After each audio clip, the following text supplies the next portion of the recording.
Hola a todas y a todos, bienvenidos a esta nueva clase. En esta clase vamos a ver representación de sistemas biológicos por medio de modelos matemáticos. Vamos a comenzar rápidamente. Como ustedes pueden ver acá, lo que tenemos es una representación de cómo cambian las poblaciones o la cantidad de animales en el tiempo, entre los años 1900 y los años 1920, 20 años, para dos tipos de animales, para las liebres y los linces en el Ártico. En rojo tenemos las liebres. Miremos primero solamente las liebres, veamos el comportamiento, y vemos que hay periodos que se repiten. Cada cierto tiempo la población de liebres llega a su máximo. Luego que llega a su máximo, comienza a descender la población y luego, alrededor de un periodo de unos 10 años, comienza a volver de nuevo y luego vuelve a bajar. Y vemos que para los linces ocurre algo muy parecido, también es un crecimiento y un decaimiento de la población de forma oscilatoria y que tiene un periodo de tiempo determinado, ¿cierto? Y algo muy interesante que vemos, si comparamos ahora, si visualizamos esta gráfica mirando los dos comportamientos, vemos que cuando aumenta la cantidad de liebres, también aumenta la cantidad de linces. Y luego de que llega la cantidad de linces a su máximo, la cantidad de liebres empieza a decaer. Y a medida que decae la cantidad de liebres, también decae la cantidad de linces. Y este comportamiento es esperable porque los linces cansan las liebres. Entonces tenemos acá un comportamiento del tipo de presa a depredador. Hay oscilación de las poblaciones, que en este caso para estas dos especies tienen un periodo de aproximadamente 10 años y lo podemos observar de esta forma. ¿Ok? Entonces, no puedo avanzar. Un momento, ahí, ya. Hay otro tipo de poblaciones que también presentan este tipo de comportamiento oscilatorio. Y además de haber un comportamiento oscilatorio, vemos que hay un desfase, ¿cierto? Se demora un poquito en crecer, en este caso, la población de tiburones, luego de que crece la población de atunes. Entonces los atunes crecen, crecen, crecen. Tenemos mucha cantidad de atunes. Los dinosaurios, iba a decir. Los tiburones se alimentan de atunes y empieza a crecer su población, ¿cierto? Y eso obviamente hace que decaiga la cantidad de atunes. Y este proceso oscilatorio se repite en el tiempo. Este tiempo no sé en qué unidad está, pero para este caso no importa. Entonces vemos que las poblaciones tienen este modelo de tipo oscilatorio cuando hay una relación de presa y depredador. Y podemos ver que esto responde a un sistema de feedback negativo, porque a medida de que hay más presas, aumenta la cantidad de predadores, y si hay más predadores, disminuye la cantidad de presas, ¿cierto? Claro, y en este sistema tenemos una parte de feedback positivo, que también considera que si tenemos más atunes, vamos a tener más crías de atunes, y va a aumentar más la población. Y el feedback negativo a través de lo que ya les dije, que si hay más depredadores va a disminuir la cantidad de presas. Entonces, los modelos corresponden a representaciones de procesos o de fenómenos y que nos permiten, la gracia que tienen es que nos permiten muchas veces predecir un resultado final a partir de una información de entrada. O sea que conociendo cierta información inicial se puede predecir qué va a pasar. Y hay casos en que los modelos nos pueden entregar algunos resultados que nosotros no nos esperábamos. Por ejemplo, en este caso, tenemos estas curvas de crecimiento de los atunes y de los tiburones. ¿Qué pasa si yo en este punto decido remover los tiburones? ¿Ya? Hago una campaña y trato de remover todos los tiburones de una zona. ¿Qué creen que va a pasar? Supuestamente lo que debería pasar es que aumente la población de atunes, ¿cierto? Veamos qué es lo que pasa. Efectivamente, si yo disminuyo la cantidad de tiburones de una forma radical, ven en esta parte que la caída es muy brusca, ¿cierto? La pendiente es muy grande, la cantidad de atunes aumenta mucho y llega a un máximo que no habíamos visto en años anteriores. Sin embargo, eso hace que los pocos tiburones que nos quedaron, porque nos fuimos capaces de eliminar a todos los tiburones, se reprodujeron más y alcanzaron a tener incluso una población también más alta que en años anteriores, porque tenían más alimento. Y eso hizo que al haber más tiburones, el mínimo de atún llegara aún más bajo. Es un mínimo, digamos, histórico. Si se dan cuenta, es mucho más bajo que en otros periodos de tiempo. Y finalmente, la recuperación de la cantidad de atunes va a ser mucho más lenta. Entonces, un modelo nos permite predecir este tipo de cosas que quizás nosotros no podríamos haber imaginado. Pensábamos que la solución para aumentar la cantidad de atunes era tan simple como remover los tiburones. Pero eso no funciona si es que no removemos todos los tiburones, ¿cierto? Entonces, cuando estamos pensando en plantear un modelo matemático para un sistema, hay varias cosas que debemos definir. Por ejemplo, debemos definir un estado. El estado es una condición de un sistema en un momento dado. O sea, es el estado en que se encuentra un sistema para una condición específica. Y son todos los valores de variables que puede tener el sistema en un tiempo o lugar específico. A ver si se los muestro acá, yo creo que lo van a entender mejor. Por ejemplo, acá si elegimos un tiempo específico, un tiempo painter, y miramos acá, tenemos esta cantidad de atunes y esta cantidad de tiburones, ¿cierto? Para 20, lo que equivalga en el eje Y. Y eso lo podemos representar como este punto, ¿cierto? Para un X específico.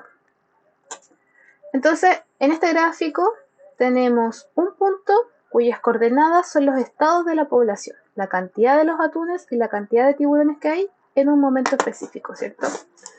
Perdón, un momento. Ya.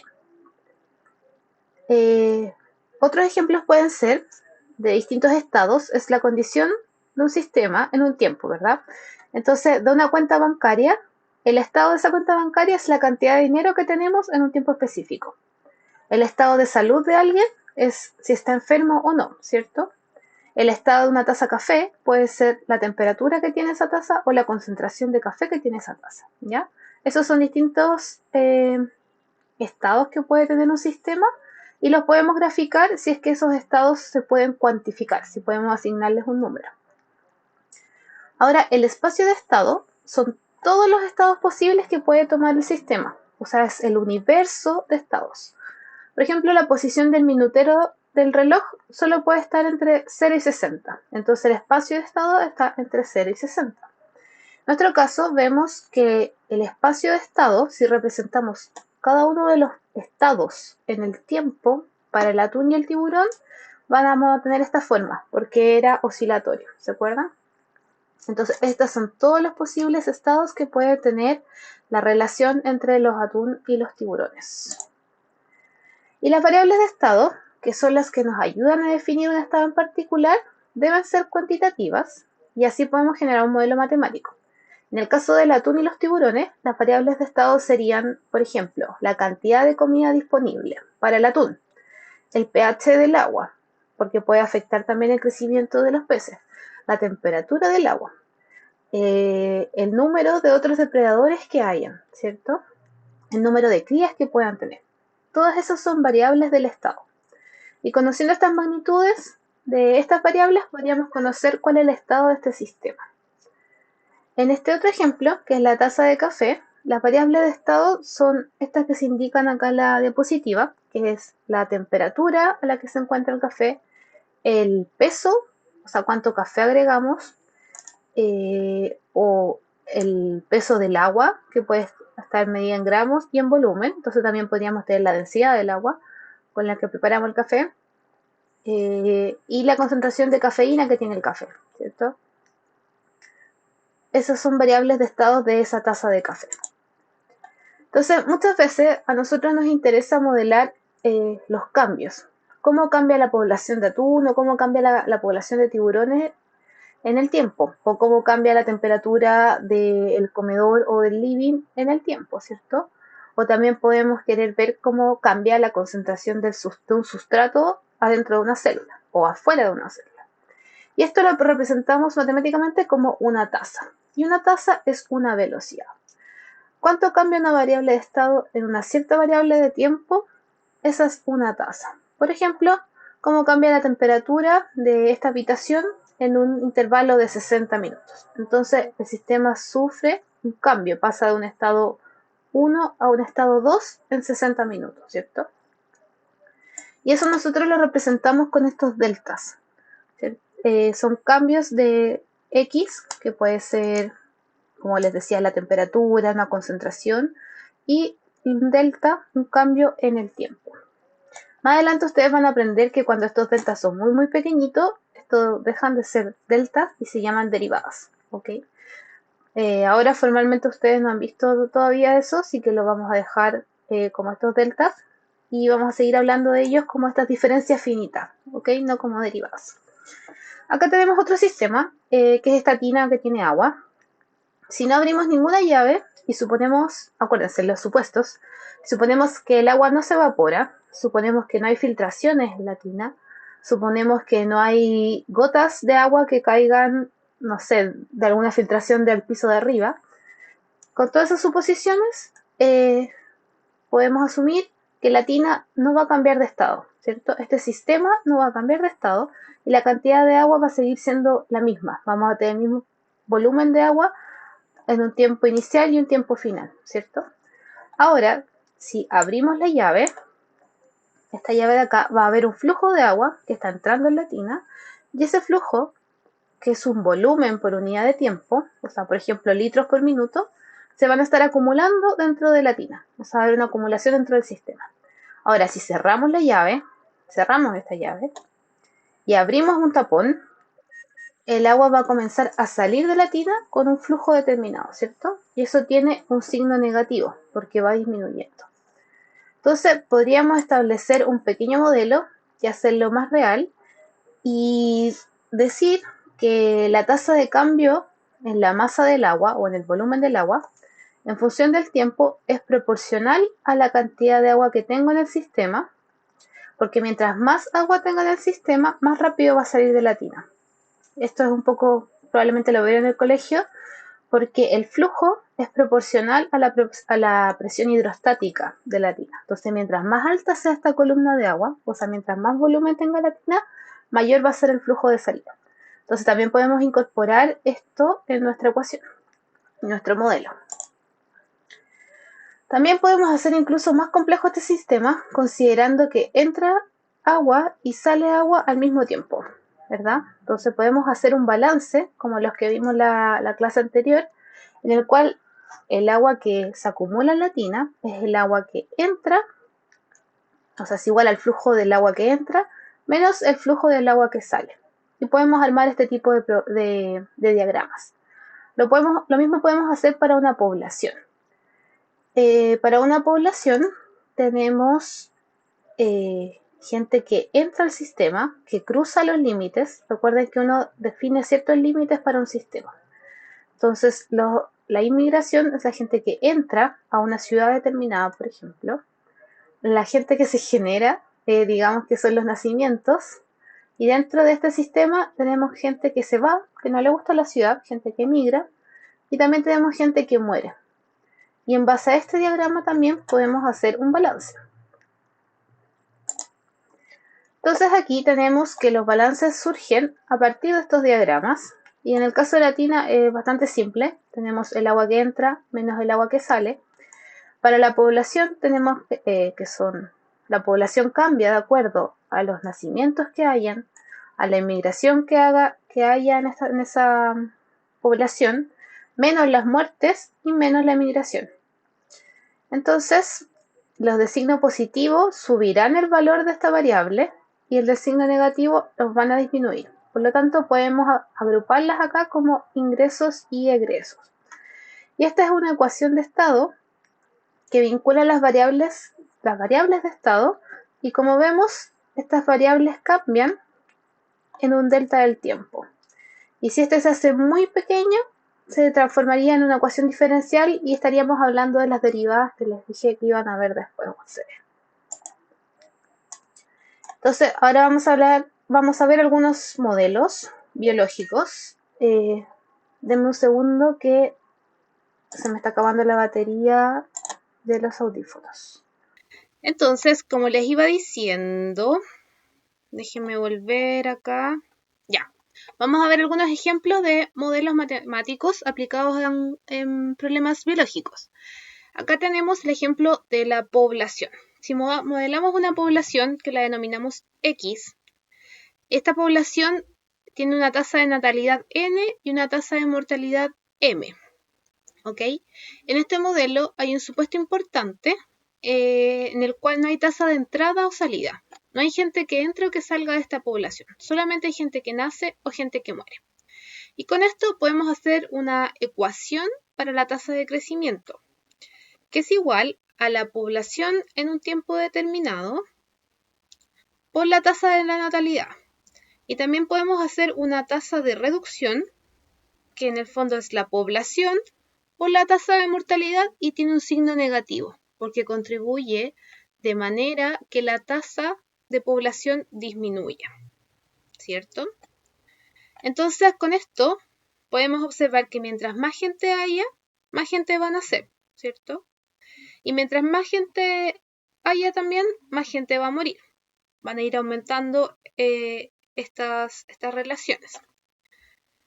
Entonces, la tasa con la que cambia la población está dada por la aparición, que es el nacimiento, y por la desaparición, que es la muerte de la gente. ¿Cierto? Entonces, la tasa aquí de cambio de la población son ambas cosas. La gente que aparece porque nace y la gente que desaparece porque muere. Ojo con los signos, ¿ya?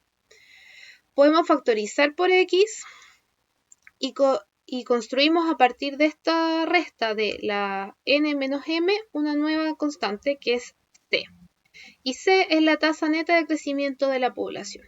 Entonces ahora, el cambio de una población en un tiempo determinado depende de esa tasa de cambio por la cantidad de población que haya.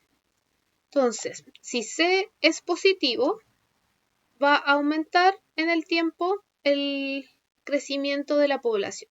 Si c es negativo, va a disminuir.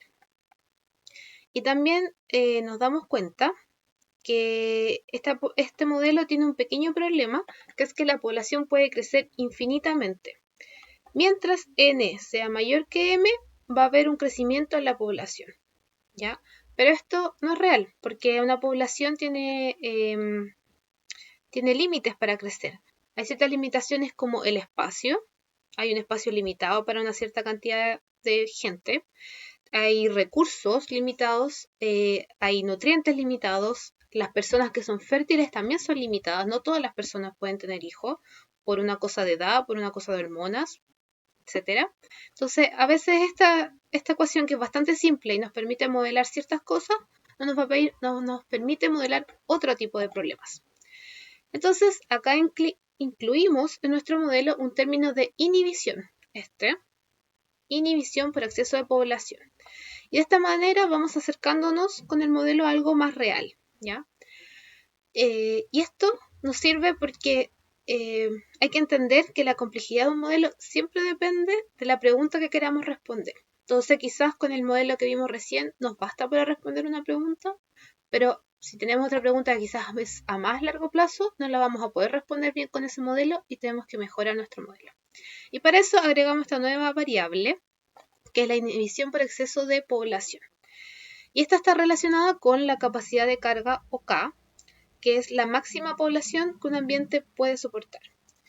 Y si vemos esta ecuación, la población cambia en el tiempo, cambia su estado de acuerdo a las siguientes variables.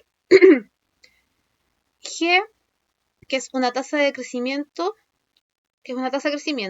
como las que vimos antes, como C, por ejemplo. Entonces, G es una tasa de crecimiento, X es la población, y si vemos G por X, si es que G es positivo, siempre va a ser positivo, ¿verdad? O sea que esta población va creciendo si es que G es positivo. Y esto que está acá entre paréntesis es la inhibición por exceso.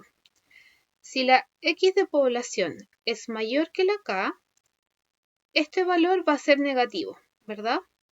Y va a empezar a disminuir la cantidad de población en el tiempo. Y eso tiene mucha lógica. O sea, si la población llega a un punto en que es mayor a la capacidad de carga, no va a poder seguir creciendo, ¿cierto? Y entonces la tasa de crecimiento se va a hacer negativa, ¿verdad?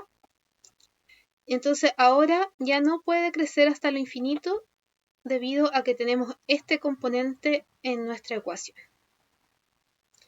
En el caso de los tiburones y los atunes, también se puede plantear un modelo. Este modelo de poblaciones en el que hay una presa y un depredador fue creado por estos dos matemáticos, Lotka y Volterra, que son bien conocidos y describen este sistema. Entonces, si vemos las ecuaciones, la cantidad de atún en el tiempo depende de la cantidad inicial que haya de atún, o sea, de la cantidad de atún que haya en un tiempo en específico, y de la cantidad de tiburones que haya, ¿cierto? Tenemos la cantidad de atunes y la cantidad de tiburones. Y la cantidad de tiburones depende tanto de la cantidad de tiburones como de la cantidad de atunes que haya, ¿verdad? Tenemos A y T en los componentes. Entonces vemos que estas ecuaciones están relacionadas, ¿cierto? Esto es lo que se llama un modelo acoplado, porque no puedo resolver una ecuación sin resolver la otra de acá abajo, ¿verdad? Acá vemos, si A por alfa es un número positivo, queremos decir que aumenta la cantidad de atunes en el tiempo, ¿cierto? Y si este otro término, beta por alfa, o sea, perdón, A por beta por T, de los tiburones, es negativo, o sea, perdón, es mayor que este otro término, la cantidad de atunes va a disminuir en el tiempo, ¿cierto? Es un término de consumo esto o un término de muerte. Y con respecto a los tiburones es lo mismo. Entonces, conociendo cómo son estos términos el alfa y el beta, y también el gamma y el delta, que son los asociados a los tiburones, podemos saber qué va a ir pasando con las poblaciones, ¿verdad? Entonces depende de las tasas con las que crecen o las tasas con las que mueren, y depende de la cantidad de atunes y de tiburones que tengamos en el sistema. Otro ejemplo es esta reacción química, en el cual tenemos una molécula de A, dos moléculas de B que se convierten a una molécula de C, producen una molécula de C. Vemos que esta flecha está solo en una dirección, que va hacia el lado derecho. Entonces esto quiere decir que esta reacción solo ocurre en ese sentido, desde estos sustratos hasta ese producto. Y K es una constante de velocidad que nos indica qué tan rápido ocurre esta reacción química. Y esto lo podemos asociar a ecuaciones. Tenemos la tasa de cambio de A, que solo desaparece.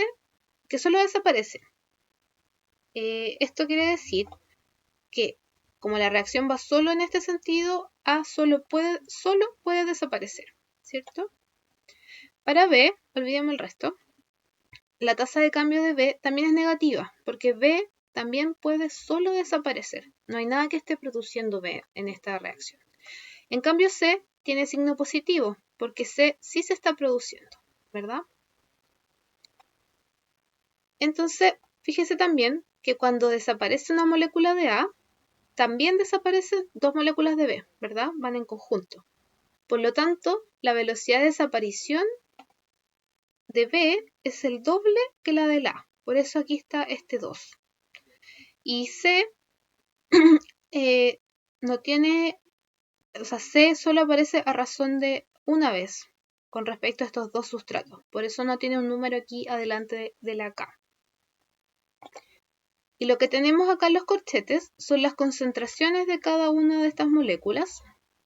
Y mientras vemos acá que mientras más A haya en la reacción y más B hay, más alta es la tasa con que A desaparece, ¿cierto?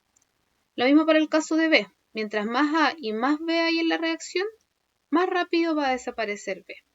Y la cantidad de C también depende de cuánto A y B haya. Mientras más haya en la reacción, más rápido va a aparecer C.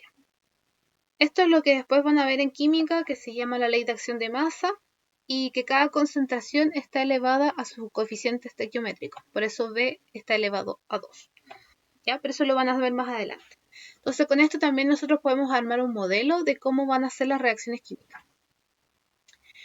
Los modelos que hemos visto hasta ahora son relativamente simples y podemos modelar muchas cosas dentro de esas cosas más complejas como es el transporte de moléculas a través de la membrana plasmática. ¿Ok? Entonces nosotros podemos modelar el transporte, por ejemplo, el que ocurre a través de la bomba de sodio y potasio. Podemos también modelar lo que ocurre a través de los canales iónicos. Pensemos en la bomba sodio y potasio como una proteína que puede estar en 4 estados posibles, ¿cierto? Entonces ustedes tienen una población de proteínas. Digamos que una célula tiene 100 proteínas que son bombas sodio y potasio. Y de esas van a estar algunas en una posición, en un estado, y otras en otro. Vamos a definir 4 estados, ¿ok? El primer estado es el cual en la bomba de sodio y potasio está abierta hacia el interior de la célula y puede captar iones de sodio, que es la que vemos acá. Se está llenando con sodio. Un estado número 2 es en el que cambia su conformación y ahora está liberando el sodio hacia el exterior. Un estado número 3 es en el que ahora esta bomba que quedó vacía puede captar el potasio y llenarse con potasio mirando hacia el exterior. Y un estado número 4 en el cual cambia su conformación nuevamente y libera el potasio hacia el interior de la célula y queda vacía. ¿Ya? Esos son los 4 estados que podemos encontrar la bomba de sodio y potasio. También podemos modelar el canal iónico. Este canal iónico vemos acá que tiene como un filtro que es el que le da la selectividad, lo que elige qué pasa y qué no pasa. Y ese filtro se puede abrir o cerrar de acuerdo a ciertas señales. Y como los que vimos en las neuronas, es una señal, por ejemplo, mediada por voltaje. Entonces, un cambio en el voltaje hace que ese filtro se abra y ocurra un flujo de iones a través de su interior. ¿Ok? Entonces, para los canales de sodio, podemos contemplar dos tipos de canales. Estamos hablando ahora de canales iónicos solamente. Podemos hablar de canales que son de acción rápida, que los denominamos M, y canales de acción lenta, que los determinamos como H. ¿Ya? Entonces, ambos canales se pueden abrir y se pueden cerrar, y están simbolizados en la velocidad con que se abren y con que se cierran con estos alfa y beta. Y a su vez, estos alfa y beta, esa velocidad dependen del voltaje y tienen esta ecuación asociada al voltaje. Y entonces acá ya vemos cómo se van complejizando los modelos, y ahora para modelar un canal iónico necesitamos muchas más ecuaciones y más variables para poder modelarlos de una forma adecuada. Para el potasio también podemos utilizar ecuaciones de este tipo, en el cual también es dependiente de voltaje y cada una de sus constantes, de estas variables, beta por ejemplo, podemos definirlas en términos de cambios de voltaje. Y volviendo a la bomba de sodio y potasio, acá tenemos la representación de los estados. Partimos por azar nomás en un estado B2. El estado B2 es el que está abierto hacia adentro, en el cual se está cargando de sodio. Luego esa se puede convertir a B3, en el cual el sodio pasó hacia el exterior. En el exterior se va a encontrar el canal abierto, la bomba abierta, puede captar iones de potasio y se va a transformar a B4, ¿verdad? Y B4 puede pasar a B1 liberando los iones de sodio. Y así volvemos en este círculo, ¿cierto? Que vamos cambiando dentro de estos 4 estados. Entonces, como les decía, cada uno de estos estados representa un porcentaje de la cantidad total de bombas de sodio y potasio que hay. Entonces, de un total de 100% de las bombas que hay, un 10% puede estar en B1, un 30% en B4, un 40% en B3 y el resto en B2, ¿cierto? Lo importante es que si lo vemos como una fracción, tiene que sumar 1, ¿cierto? Todos los posibles estados tienen que sumar 1 o un 100% si estamos hablando en porcentaje. Entonces, la tasa de cambio de la proteína que se encuentra en estado B va a disminuir, ¿cierto? Si estamos en B1, ¿por qué va a disminuir la tasa de cambio? Es porque se va a transformar en B2, ¿cierto? Y mientras más proteínas hayan en estado B1, mayor tasa de cambio va a haber hacia B2, ¿verdad? Y también necesitamos que haya sodio presente. Entonces, necesitamos acá, la tasa de cambio de B1 va a ser lo que disminuya inicialmente lo que había de B1 debido a la concentración de sodio que hay y cuánto se transforme en B4, ¿cierto? Perdón, no. Cuánto B4 se transforma en B1 es lo que nos aporta a que haya mayor proteína en estado B1, ¿cierto? Y B1 puede transformarse en B2, podemos perder a B1 porque se está transformando en B2, ¿cierto? Entonces, la tasa de cambio de la proteína en B1 va a disminuir porque se va a transformar en B2. Y mientras más B1 haya y más sodio haya, más rápido va a disminuir el estado B1, ¿cierto? Mientras más B1 y más sodio haya, esta velocidad va a ser más rápida. Y va a aparecer en B2. Si se dan cuenta acá, este es el mismo término que aparece en B2. Entonces, es el mismo término, pero es con signo contrario. ¿Qué quiere decir eso? Es que si un 0,1% desaparece de B1, ese mismo 0,1 tiene que aparecer en B2. Y así pasa en cada una de estas reacciones. Y entonces esta parte del modelo es la que nos describe los cambios que hay en la proteína que transporta el sodio y el potasio. Pero también, que digamos que esto, que los estados en que se encuentra la bomba. Pero también podemos hacer un transporte para cada uno de los iones. Entonces tenemos un transporte para el ion sodio. Y podemos decir que la cantidad de sodio que puede ser transportada en un tiempo, esto de acá, depende del estado de la proteína B2, ¿verdad? Depende de cuánto B2 haya, porque el sodio se está transportando a través de B2. Y mientras más B2 haya, más rápido va a aumentar la cantidad de sodio en el extracelular. Y también depende de la concentración de sodio que haya. Y el sodio en el intracelular va a cambiar de acuerdo a cómo cambie el sodio en el extracelular, ¿cierto? Tienen sentido contrario, porque se transporta el sodio de un compartimiento al otro. Y todo lo que aparece en el extracelular es porque desaparece en el intracelular. Y el mismo tipo de balance podemos hacer para el potasio. Entonces, se dan cuenta que acá tenemos al menos 7 ecuaciones que necesitamos para poder modelar este sistema. Se va haciendo cada vez más complejo. Pero ese tipo de ecuaciones, acompañadas con las ecuaciones que vimos de los canales iónicos, nos pueden entregar este tipo de modelos.